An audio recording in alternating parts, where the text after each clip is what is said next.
આપણા સૌના લોકપ્રિય આપણા આદર્શ નેતા એવા ભાઈ શ્રી ચૈતરભાઈ વસાવાના સમર્થનમાં આયોજિત સામાજિક સભામાં ઉપસ્થિત મહારાષ્ટ્ર, રાજસ્થાન, ગુજરાત, અલગ અલગ બધા જિલ્લાઓમાંથી અને રાજ્યોમાંથી પધારેલા આદિવાસી સમાજના સૌ યુવાનો, વડીલો, આગેવાનોને મારા જય જોહાર, જય આદિવાસી. મંચ ઉપર ઉપસ્થિત ગુજરાતભરના આદિવાસી સમાજ માટે હંમેશા જેઓ લડે છે એવા ભાઈ શ્રી આનંદભાઈ પટેલ, હંમેશા જેમણે ચૈતરભાઈની સાથે ખભે ખભો મિલાવી અને ગુજરાતભરના મુદ્દા ઉઠાવ્યા છે એવા શ્રી સુદાનભાઈ ગઢવી, ચૈતરભાઈની સાથે મળી અને આદિવાસી વિસ્તાર માટે, અમારી પાર્ટી માટે, ગુજરાત માટે હંમેશા જેમણે કામ કર્યું છે એવા ભાઈ શ્રી મનોજભાઈ સોરઠિયા, મહારાષ્ટ્ર અને રાજસ્થાનથી પધારેલા આદિવાસી સંગઠનોના સૌ આગેવાન શ્રીઓ, નિવૃત્ત આઈએએસ સાહેબ શ્રી, બધાયનો પહેલા તો હું ખૂબ ખૂબ આભાર વ્યક્ત કરું છું કે આ મુશ્કેલ ઘડીમાં બધા એક થઈને ભેગા મળીને ચૈતરભાઈની સાથે ઉભા છે. દોસ્તો, ચૈતરભાઈ વસાવાને સરકારે સ્થાપેલી સરકારના પૈસાથી ચાલતી સરકારની અદાલતે 7 વર્ષની સજા આપી છે અને સરકારે સ્થાપેલી સરકારના નિયમથી ચાલતી અદાલતે જે સજાનો ચુકાદો સંભળાયો, એ સજા, એ ચુકાદો આ જનતાની અદાલતમાં લઈને અમે બધા આવ્યા છે કે તમને એ માન્ય છે કે નહીં. લોકતંત્રમાં સરકાર કે કાયદો કે વ્યવસ્થા, આ બધી જ વસ્તુ કરતા સર્વોપરી છે જનતાનો ઈરાદો, જનતાના આશીર્વાદ, જનતાની આશા શું છે. સરકારની પોલીસ સ્ટેશન, સરકારના સરકારી વકીલ, સરકારની ફોરેન્સિક લેબોરેટરીઓ, સરકારનો ફરિયાદી, સરકારની તપાસ, સરકારનો દલીલ, સરકારનું બધું જ. પણ જનતાની અદાલતમાં સરકારનું ના ચાલે. આ જનતાની અદાલત ભેગી થઈ છે, આદિવાસી સમાજની અદાલત છે.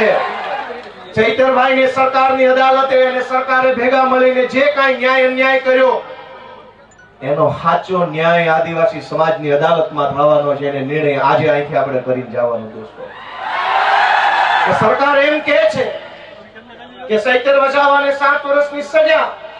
આ જનતાની અદાલતના કરોડો ન્યાયાધીશો તમે અહીંયા ઉભા છો, તમે કહો તમે શું સજા કરશો ભાજપને? જો ભાજપની સરકાર ચૈતર વસાવાને 7 વર્ષની સજા કરે તો આદિવાસી સમાજની અદાલતમાં ભાજપને 70 વર્ષની જેલની સજા આપણે કરવાની થાય. આવનારા 70 વર્ષ સુધી ભાજપનું બટન નહીં દબાવવાનું અને એને સજા આપવાનો નિર્ણય આજે આ જનતાની અદાલતમાં થવો જોઈએ. લોકશાહીમાં જનતાથી મોટું હોય કોણ? જનતાથી મોટું કોણ? જનતાથી મોટી પોલીસ નહીં, જનતાથી મોટું જંગલ ખાતું નહીં, જનતાથી મોટા મુખ્યમંત્રી પણ નહીં. સૌથી મોટી જનતા, અને જનતાએ નક્કી કર્યું કે અમારો નેતા ચૈતર વસાવા છે. દોસ્તો, એટલે આ સજા માત્ર ચૈતર વસાવાને નહીં, જનતાને છે આ સજા. કેમ કે જનતાએ નક્કી કર્યું ને અમારો નેતા ચૈતર વસાવા. તો કરોડો લોકોને જે ચૈતર વસાવા ઉપર વિશ્વાસ છે, કરોડો આદિવાસીઓને જે ચૈતર વસાવાની ઉપર આશા છે, એને જેલમાં પૂરવાનો અર્થ એ થયો કે કરોડો લોકોને ભાજપની સરકારે સજા આપી છે કે તમારી પાસેથી તમારો નેતા છીનવી લીધો. અરે ભાઈ સાહેબ, કેટલા વર્ષો પછી ભગવાનના આશીર્વાદથી, પ્રકૃતિના આશીર્વાદથી, વડીલોના આશીર્વાદથી, હજારો વર્ષો પછી એક લડાયક ચૈતર વસાવા જેવો નેતા આપણા ગુજરાતના આદિવાસી સમાજનો મળ્યો. અનેક લોકો ધારાસભ્યો બન્યા, સાંસદો બન્યા આદિવાસી સમાજના મત આધારે. પણ આદિવાસી વિસ્તારોમાં ચાલતી નકલી સરકારી કચેરીઓ ઉપર પહેલી વખત બોલ્યું કોણ?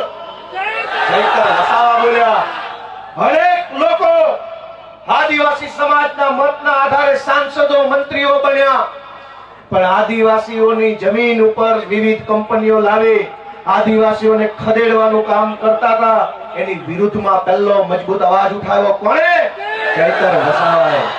કેવડિયામાં, તાપીમાં, છોટાઉદેપુરમાં ડાંગ જિલ્લામાં ચારો તરફ કંપની થર્મલ પ્રોજેક્ટ, ફલાણો પ્રોજેક્ટ, ઢેકણો પ્રોજેક્ટ, આ તમામ પ્રોજેક્ટના નામે આદિવાસીઓને ઘર વગરના, જમીન વગરના, શિક્ષણ વગરના, આરોગ્યની વ્યવસ્થા વગરના કરવાના ષડયંત્રને રોકવાનું કામ કર્યું કોણે?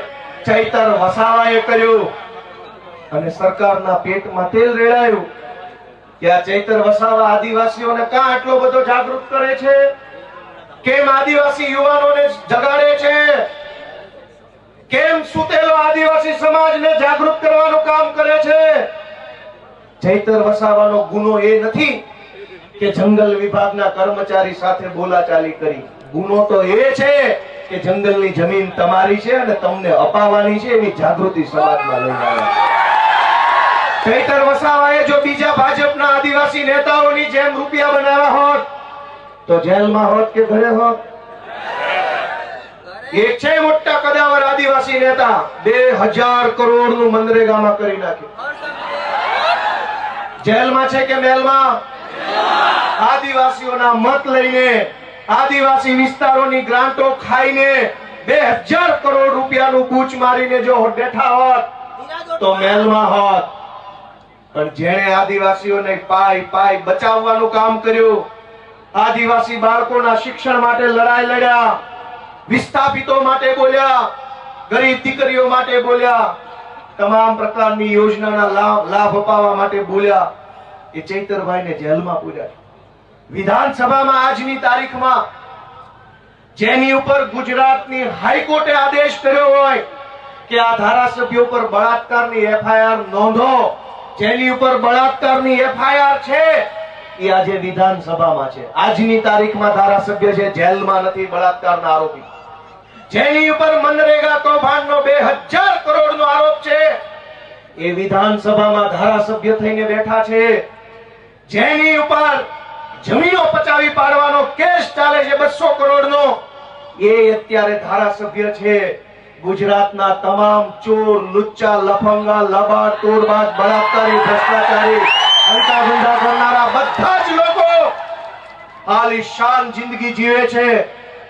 અને એક મામૂલી ગુનાની અંદર ચૈતર વસાવાને 7 વર્ષની સજા. 7મા ધોરણમાં ભણવામાં આવતું કે દેવડીએ દંડાય છે ચોર મુઠ્ઠી ઝારના, ને લાખ ખાંડી લૂંટનારા મહેફિલે મંડાય છે. કરોડોના કૌભાંડ કરનારા લોકો વટથી ફરે છે અને આદિવાસી સમાજ માટે લડનારા ચૈતર વસાવાને જેલમાં પૂર્યા છે. દોસ્તો, મારી તમને એટલી વિનંતી છે કે લડાઈ બહુ લાંબી છે. આજે આપણે બધા અહીંયા ભેગા થયા છીએ, અહીંયા આકલા પડકારા, જુસ્સો, આમ કરી નાખું તેમ કરી નાખું કરીએ છીએ, પણ સાચું આમ અને તેમ કરવાનું ટાણું છે ને મતદાનના દિવસે આવતું હોય છે. લોકશાહી છે, આમ તેમ જે કાંઈ, અને નર્મદા જિલ્લા વાળાએ તો આમ તેમ કરીને બતાવી દીધું છે. જો આમ થાય, આમ તેમ કેમ થાય નહીં, ગઈ ચૂંટણીમાં કહી દીધું કે આમ થાય. બહુ છોટા હતા, ઝૂકેગા નહીં સાલા. બઠા પાડી દીધા. વડાપ્રધાને અહીંયા સભા કરી, ગૃહમંત્રીએ સભા કરી, પ્રદેશ પ્રમુખે કરી, પણ નર્મદા